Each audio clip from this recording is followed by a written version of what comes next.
राधे। कैसे हैं आप लोग? ईश्वर कृपा से आप सब अच्छे होंगे। ईश्वर सब पे कृपा बनाए रखे, सबका कल्याण करें। आज हम बताने जा रहे हैं श्रीमद् भागवत महापुराण के पंचम स्कंद का 25वां अध्याय, श्री संकर्षण देव का विवरण और स्तुति। और उसके पहले हम कहना चाहेंगे, यदि आपने हमारे चैनल को सब्सक्राइब नहीं किया तो प्लीज़ हमारे चैनल को सब्सक्राइब कर लीजिए और बेल आइकन बटन अवश्य दबा दीजिए, जिससे कि हमारे आने वाले सारे वीडियोस आपको प्राप्त हो सकें। तो यदि आपको हमारी कथा पसंद आ रही है तो वीडियो को लाइक शेयर अवश्य करिए और कमेंट में हरि ओम या राधे राधे जरूर लिखिए। चलिए चलते हैं कथा की तरफ। श्रीमन्नारायण नारायण हरि हरि, नारायण नारायण हरि हरि।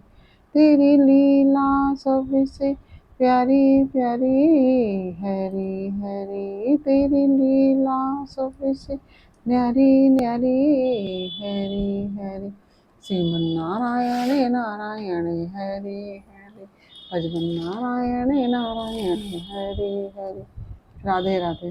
बोलो कृष्ण कन्हैया लाल की जय। श्री सुखदेव जी कहते हैं, राजन, पाताल लोक के नीचे 30,000 योजन की दूरी पर अनंत नाम से विख्यात भगवान की तामसी नित्य कला है। यह अहंकार रूपा होने से दृष्टा और दृश्य को खींचकर एक कर देती है। इसलिए 5 रात्र आगम के अनुयायी भक्तजन इसे संकर्षण कहते हैं। इन भगवान अनंत के 1000 मस्तक हैं। उनमें से एक पर रखा हुआ यह सारा भूमंडल सरसों के दाने के समान दिखाई देता है। प्रलय काल उपस्थित होने पर जब इन्हें इस विश्व का उपसंहार करने की इच्छा होती है, तब इनकी क्रोधवश घूमती हुई मनोहर भ्रकुटियों के मध्य भाग से संकर्षण नामक रुद्र प्रकट होते हैं। उनकी व्यूह संख्या 11 है। वे सभी तीन नेत्रों वाले होते हैं और हाथ में 3 नोकों वाले शूल लिए रहते हैं। भगवान संकर्षण के चरण कमलों के गोल गोल स्वच्छ और अरुण वर्ण नख मणियों की पंक्ति के समान दैदीप्यमान है। जब अन्य प्रधान भक्तों के सहित अनेकों नागराज अनन्य भक्ति भाव से उन्हें प्रणाम करते हैं, तब उन्हें उन नखमणियों में अपने कुंडल कांति मंडित कमनीय कपोलों वाले मनोहर मुखारविंदों की मनमोहनी झांकी होती है और उनका मन आनंद से भर जाता है। अनेकों नागराजों की कन्याएं विविध कामनाओं से उनके अंग मंडल पर चांदी के खंभों के समान सुशोभित उनकी वलय विलसित लंबी लंबी श्वेत वर्ण सुंदर भुजाओं पर अग्रजा चंदन और कुमकुम पंख का लेप करती हैं। उस समय अंक स्पर्श से मथित हुए उनके हृदय में काम का संचार हो जाता है। तब वे उनके मद विहल संकरुण अरुण नयन कमलों से सुशोभित तथा प्रेम मद से मुदित मुखारबिंद की ओर मधुर मनोहर मुस्कान के साथ सल्लज भाव से निहारने लगती हैं। वे अनंत गुणों के सागर आदिदेव भगवान अनंत अपने अमर असहनशीलता और रोष के वेग को रोके हुए वहां समस्त लोकों के कल्याण के लिए विराजमान हैं। देवता, असुर, नाग, सिद्ध, गंधर्व, विद्याधर और मुनिगण भगवान अनंत का ध्यान किया करते हैं। उनके नेत्र निरंतर प्रेम मद से मुदित चंचल और विहल होते हैं। वे सुललित वचनामृत से अपने पार्षद और देवयूथकों को संतुष्ट करते रहते हैं। उनके अंग पर नीलांबर और कानों में केवल एक कुंडल जगमगाता रहता है तथा उनका सुभग और सुंदर हाथ हल्की मूठ पर रखा रहता है। वे उदार लीला में भगवान संकर्षण गले में वैजयंती माला धारण किए रहते हैं, जो साक्षात इंद्र के हाथी ऐरावत के गले में पड़ी हुई स्वर्ण की श्रृंखला के समान जान पड़ती है। जिसकी कांति कभी फीकी नहीं पड़ती। ऐसी नवीन तुलसी की गंध और मधुर मकरंद से उन्मत्त हुए भंवरे निरंतर मधुर गुंजान करके उसकी शोभा बढ़ाते रहते हैं। परीक्षित, इस प्रकार भगवान अनंत महात्म श्रवण और ध्यान करने से मुमुक्षुओं के हृदय में आविर्भूत होकर उनकी अनादिकालीन कर्म वासनाओं से ग्रथित सत्व, रज और तमोगुणात्मक अविद्यामयी हृदय ग्रंथि को तत्काल काट डालते हैं। उनके गुणों का एक बार ब्रह्मा जी के पुत्र भगवान नारद ने तुम्बुरु गंधर्व के साथ ब्रह्मा जी की सभा में इस प्रकार गान किया था।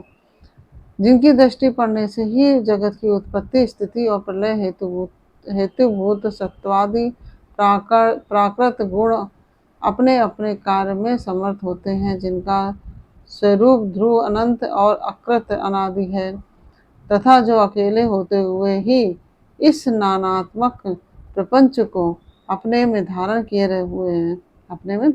हुए हैं, उन भगवान संकर्षण के तत्व को कोई कैसे जान सकता है, जिनमें यह कारण रूप सारा प्रपंच भास रहा है, तथा अपने निज जनों का चित्त आकर्षित करने के लिए की हुई जिनकी वीरतापूर्ण लीला को परम पराक्रमी सिंह ने आदर्श मानकर अपनाया है। उन उदार वीर संकर्षण भगवान ने हम पर बड़ी कृपा करके यह विशुद्ध सत्वमय स्वरूप धारण किया है, जिनके सुने सुनाए नाम का कोई पीड़ित अथवा पतित पुरुष अकस्मात अथवा हंसी में भी उच्चारण कर लेता है तो वह पुरुष दूसरे मनुष्यों के भी सारे पापों को तत्काल नष्ट कर देता है। ऐसे शेष भगवान को छोड़कर मुमुक्षु पुरुष और किसका आश्रय ले सकता है। यह पर्वत, नदी और समुद्र आदि से संपूर्ण भूमंडल उन सहस्त्र शीर्षा भगवान के एक मस्तक पर एक रजाकर के समान रखा हुआ है। वे अनंत हैं, इसलिए उनके पराक्रम का कोई परिमाण नहीं है। किसी के 1000 जीवे हैं तो भी उन सर्वव्यापक भगवान के पराक्रमों की गणना करने का साहस वह कैसे कर सकता है। वास्तव में उनके वीर्य, अतिशय गुण और प्रभाव असीम हैं। ऐसे प्रभावशाली भगवान अनंत रसातन के मूल में अपनी ही महिमा में स्थित स्वतंत्र हैं और संपूर्ण लोकों की स्थिति के लिए लीला से ही पृथ्वी को धारण किए हुए हैं। राजन, भोगों की कामना वाले पुरुषों की अपने कर्मों के अनुसार प्राप्त होने वाली भगवान की रची हुई ये गतियां हैं। इन्हें जिस प्रकार मैंने गुरु मुख से सुना था उसी प्रकार तुम्हें सुना दिया।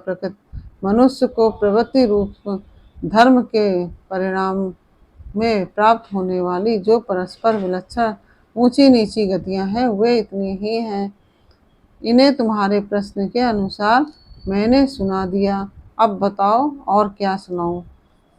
और इसी के साथ ही 25वां अध्याय पूर्ण हुआ। श्रीमन्नारायण नारायण हरि हरि, भजन नारायण नारायण हरि हरि, तेरी लीला सबसे प्यारी प्यारी, हरि हरि तेरी लीला सबसे न्यारी न्यारी, हरि हरि।